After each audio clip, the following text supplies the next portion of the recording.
রাজধানীর উত্তরা দিয়াবাড়িতে বিমান বাহিনীর একটি প্রশিক্ষণ বিমান বিধ্বস্ত হয়ে প্রাণ হারিয়েছেন অন্তত ২৭ জন, আহত হয়েছেন আরও অনেকে। তবে এই দুর্ঘটনার প্রতিধ্বনি সীমান্ত ছাড়িয়ে পৌঁছে গেছে আন্তর্জাতিক অঙ্গনে, বিশেষ করে ক্রীড়া বিশ্বে। একে একে শোক প্রকাশ করেছেন পাকিস্তানের শীর্ষস্থানীয় ক্রিকেটাররা। পাকিস্তানের পেসার হাসান আলী এক্সে লিখেছেন, ঢাকা থেকে আসা মর্মান্তিক খবরে আমি গভীরভাবে শোকাহত। এত নিষ্পাপ প্রাণ অকালে ঝরে গেল, ভাবতেই কষ্ট হচ্ছে।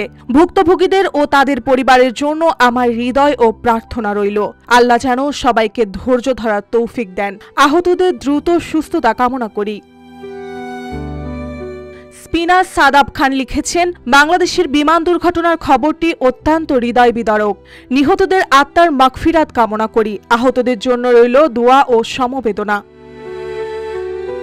তরুণ পেশায় শাহিন শাহ আফ্রিদি বলেন, এটা শুধু একটা দুর্ঘটনা নয়, একটা জাতির ট্র্যাজেডি। পরিবারগুলোর জন্য অলৌকিক শক্তি কামনা করছি।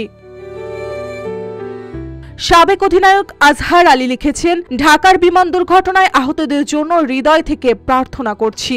আল্লাহ যেন তাদের শক্তি দেন এই কঠিন সময়ে।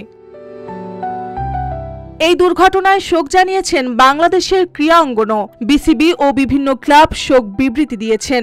অথচ যাদের স্বপ্ন ছিল আকাশ ছোঁয়ার, সেই শিক্ষার্থীদের কেউ কেউ আর ফিরবে না। এই বেদনা আজ সবার। বিমান বাহিনীর সূত্র বলছে, প্রশিক্ষণ চলাকালে নিয়ন্ত্রণ হারিয়ে বিমানটি মাইলস্টোন কলেজ ভবনে আছড়ে পড়ে। মুহূর্তেই আগুন ছড়িয়ে পড়ে পুরো ভবনে।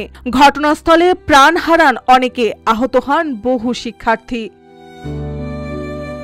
ঘটনাস্থলে দ্রুত পৌঁছে যায় ফায়ার সার্ভিস, সেনাবাহিনী ও বিজিবির উদ্ধার দল। আগুন নিয়ন্ত্রণে আনা সম্ভব হলেও শোকের আগুন জ্বলছে দেশ জুড়ে। প্রশ্ন উঠেছে, এই দুর্ঘটনা কি শুধুই একটি দুর্ঘটনা নাকি সতর্কবার্তা? আন্তর্জাতিক অঙ্গনের চোখ যখন বাংলাদেশের দিকে, তখন কি আমরা আমাদের ভবিষ্যৎ প্রজন্মকে নিরাপদ রাখতে পারছি? মার্জিয়া মৌ, রূপালী বাংলাদেশ।